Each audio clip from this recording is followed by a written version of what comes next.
नमस्ते। तो आज हम इस वीडियो में टाटा टेली सर्विस लिमिटेड इस कंपनी का जो Q2 का फाइनेंशियल रिजल्ट अनाउंसमेंट हुआ है उसके बारे में पूरी डिटेल्स यहाँ पर देखेंगे। तो इस कंपनी ने जो Q2 के रिजल्ट यहाँ पर अनाउंसमेंट किए वो सभी हमें करोड़्स में देखने को मिले ईपीएस को छोड़कर, तो उसको कन्वर्ट करने की कोई ज़रूरत नहीं है। तो सबसे पहले हम इस क्वार्टर रिजल्ट में कंपनी का टोटल इनकम के बारे में इन्फॉर्मेशन देखते हैं। तो अभी इस Q2 में कंपनी का टोटल इनकम लगभग 288 करोड़ का देखने को मिला है, जो कि इसके कंपैरेटिवली क्वार्टर फर्स्ट में देखेंगे तो कंपनी का टोटल इनकम कंपनी ने 287 करोड़ का यहाँ पर जनरेट किया था। तो लगभग अगर हम देखेंगे तो क्वार्टर फर्स्ट का जो कंपनी का टोटल इनकम है उतना ही हमें कंपनी का Q2 का यहाँ पर टोटल इनकम देखने को मिला है। तो एक बहुत ही फ्लैट कंपनी का टोटल इनकम अगर हम देखेंगे तो क्वार्टरली बेसिस देखने को मिला है। और उसके बाद पिछले साल के Q2 में देखेंगे तो कंपनी का टोटल इनकम 279 करोड़ का था, जो कि अभी लगभग 9 करोड़ से बढ़कर 288 करोड़ का यहाँ पर देखने को मिला है। तो एक छोटी सी ग्रोथ है वो कंपनी के टोटल इनकम में हमें यहाँ per year on year basis देखने को मिली। तो कंपनी का जो टोटल इनकम है उसमें क्वार्टरली बेसिस अगर हम देखेंगे तो उतने ही नंबर हमें यहाँ पर देखने को मिले जो कि क्वार्टर फर्स्ट में थे, और पिछले साल के Q2 के कंपैरेटिवली भी देखेंगे तो एक बहुत ही छोटी यहाँ पर ग्रोथ देखने को मिली। तो ज़्यादा अगर हम देखेंगे तो कंपनी के टोटल इनकम में हमें ग्रोथ यहाँ पर देखने को नहीं मिली, जिस वजह से कंपनी का नेट प्रॉफिट और अर्निंग पर शेयर के नंबर से वो भी हमें ज़्यादातर यहाँ पर गेन होते हुए देखने को नहीं मिल सकते। तो इस टोटल इनकम में से हम कंपनी के जो एक्सपेंस और साथ ही में कंपनी के वेरियस टैक्सेस है उन सब को कट करके देखेंगे, और उसके बाद कंपनी का हमें नेट प्रॉफिट देखने को मिलता है। लेकिन ये कंपनी कंसिस्टेंट यहाँ पर लॉस कर रही है, तो उसमें हमें लॉस आफ्टर टैक्स यहाँ पर देखने को मिला है। और अभी इस Q2 में कंपनी का लॉस अगर हम देखेंगे तो 310 करोड़ का है, जो कि इसके कंपैरेटिवली क्वार्टर फर्स्ट में कंपनी 301 करोड़ का यहाँ पर लॉस कर रही थी।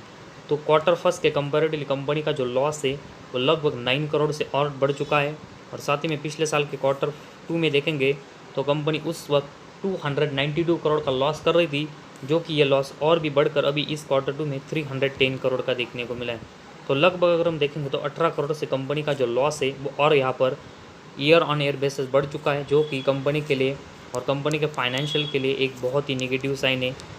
तो कंपनी का नेट प्रॉफिट में अगर हम देखेंगे तो कंसिस्टेंट कंपनी यहाँ पर लॉस कर रही है, जो कि इन्वेस्टमेंट के लिए एक बहुत ही नेगेटिव साइन है।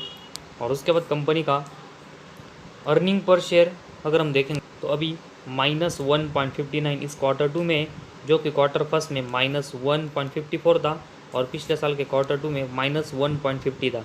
तो कंसिस्टेंट अगर हम देखेंगे तो कंपनी क्वार्टरली बेसिस और ईयर ऑन ईयर बेसिस दोनों बेसिस पर अर्निंग पर शेयर में कंसिस्टेंट यहाँ पर लॉस कर रही, जो कि इन्वेस्टमेंट के लिए एक नेगेटिव साइन है।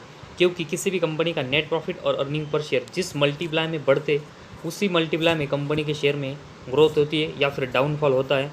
तो इस कंपनी का नेट प्रॉफिट और अर्निंग पर शेयर कंसिस्टेंट यहाँ पर लॉस कर रहा है, जो कि इस वजह से कंपनी का जो शेयर है वो ट्रस्टली हमें अप साइड में गेन होते हुए देखने को नहीं मिल सकता। हमें कंपनी के शेयर में कभी भी यहाँ पर गिरावट देखने को मिल सकती है। तो कंपनी सिर्फ टाटा ग्रुप का शेयर है, उस वजह से हमें पिछले कुछ दिनों से कंपनी के शेयर में एक अच्छी तेज़ी देखने को मिली। लेकिन कंपनी का net profit earning per share और साथ ही में वेरियस फाइनेंशियल इतने मजबूत नहीं है, जिस वजह से कंपनी का शेयर अप साइड में ज़्यादा देर तक यहाँ पर सर्वाइव कर सके। और उसी वजह से कभी भी कंपनी के शेयर में हमें बहुत ही अप एंड डाउन से यहाँ पर देखने को मिल सकते हैं।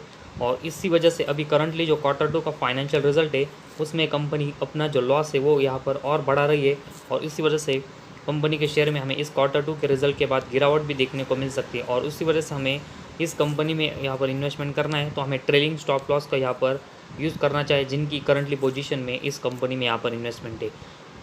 और जिनको भी इस कंपनी में करंट पोजीशन बनानी है तो उनको बिल्कुल यहाँ पर अवॉइड करना चाहिए जब तक कंपनी एटलीस्ट हमें प्रॉफिटेबल देखने को नहीं मिलती। तो ओवरऑल Q2 का फाइनेंशियल रिजल्ट है उसमें कंपनी अब यहाँ पर डिसअपॉइंट कर रही है, जो कि इन्वेस्टमेंट के लिए एक बहुत ही नेगेटिव साइन है।